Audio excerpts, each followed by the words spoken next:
আমরা তো আজকে এখানে এসেছি আপনাদেরকে মাদ্রাসার ছাত্র বানানোর জন্য নয়, বা আমাদের বোনদেরকে মহিলা মাদ্রাসার ছাত্রী বানানোর জন্য নয়, বা আমাদের টিচারদেরকে আমরা ওই মাদ্রাসার হুজুর মোল্লা বানানোর জন্য আমরা এখানে আসিনি। আমরা এসছি একথা বলার জন্য, আপনারা যে জায়গায় আছেন ওই জায়গায় আপনারা থাকবেন, আরো শক্তও থাকবেন, আরো শক্তিশালী একজন ইঞ্জিনিয়ার, আমরা ইঞ্জিনিয়ার হিসেবে আপনাদেরকে দেখতে চাই, আরো ভালো শিক্ষার্থী হিসেবে আপনাদেরকে দেখতে চাই, আরো ভালো শিক্ষক হিসেবে আপনাদেরকে দেখতে চাই, উৎপাদনের জায়গায় দেখতে চাই শুধু আপনাদেরকে, শুধু খালি ইউটিলাইজের জায়গা না, যদি আমি ব্যবহার করতেছি সেটা না, ওরা আপনাদেরকে উৎপাদনের জায়গায় আমরা দেখতে চাই, রফতানির জায়গায় আপনাদেরকে দেখতে চাই, আপনাদেরকে ক্রিয়েশনের জায়গায় দেখতে চাই, শুধু তাবেদারের জায়গায় নয়। ওই জায়গায় থাকবেন, এটা বলতে এসেছি। এবং যেটা যুক্ত করতে এসেছি যে কথাটা, সেটা হলো এই বস্তুবাদী অভিজ্ঞতার সাথে, এই বস্তুবাদী জীবনের সাথে আপনি ঈমানকে যুক্ত করবেন, তাহলে ইনশাআল্লাহ আজিজ আপকামিং ওয়ার্ল্ডের নেতৃত্ব আপনার হাতে চলে আসবে ইনশাআল্লাহ আজিজ।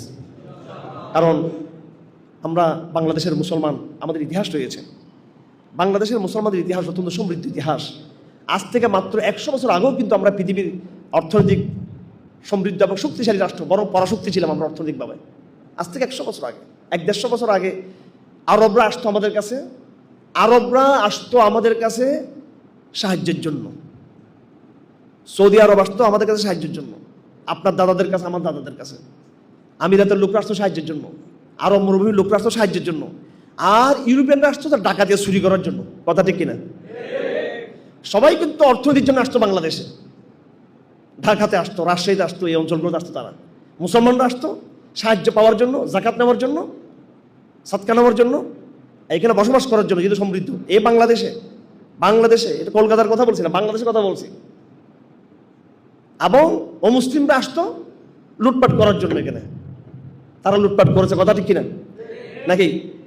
হ্যাঁ, ব্রিটিশ শিল্পী বিপ্লব হয়েছে বাংলাদেশ সম্পদ লুটপাট করার মধ্য দিয়ে। একবার লুটপাটের রাস্তাটা কিন্তু এদিক দিয়ে, আমাদের যে সাগর নদীগুলো রয়েছে, সেই ঢাকার নদীগুলো পার হয়ে একবার বুড়িগঙ্গার সবগুলো নদী দিয়ে এই বিজনেসগুলো বিশাল বিশাল ইয়ে হতো। আবার বাংলাদেশ একসময় জাহাজ রপ্তানি করতো, কাপড় তো রপ্তানি করতো, জাহাজ রপ্তানি করতো।